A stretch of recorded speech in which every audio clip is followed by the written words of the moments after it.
Au début de notre appel, on évangélisait beaucoup et on voyait tellement de témoignages parce que Dieu nous avait donné l'astuce d'évangélisation. Nous, quand on sortait, on partait dire au peuple comment est-ce que le peuple veut faire pour profiter à Dieu. Et quand on venait comme ça, on te donne seulement les secrets de comment faire pour prier, de comment, comme passer une un peu donné à la sœur Adrienne, et que papa directement, on dépose ça et les gens nous appelaient. Au début de ce ministère, on a beaucoup refusé les gens.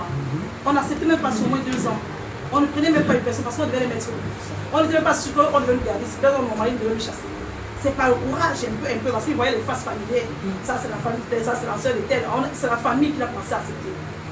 On a eu tellement de personnes, si on devait laisser ce manière. C'est ça quand Dieu dit le moment est venu, si on sort là, on a les révélations.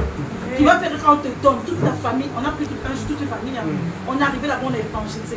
Ils n'ont pas voulu nous croire, ils disaient, vous êtes trop sexy comme ça, on a dit, quand on a commencé à déposer, toute la famille chanterait peut-être plus de 25. Donc même ma famille, même mon frère, même ma famille, même mon frère. Parce que petite révélation.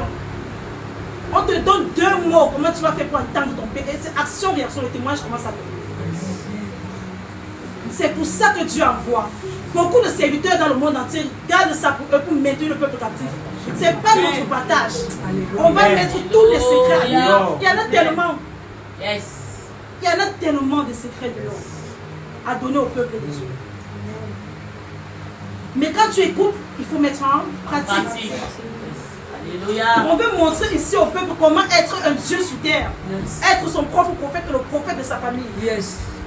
C'est pour ça que nous sommes là. Alléluia. Amen. Le but ici n'est pas là. On veut que quand on se réunit comme ça, c'est pour adorer et célébrer Dieu. Quand le Seigneur nous fera grâce à les chants, les adorations, les louanges, on peut entrer comme ça, on chante 3 heures, 4 on ne sait pas.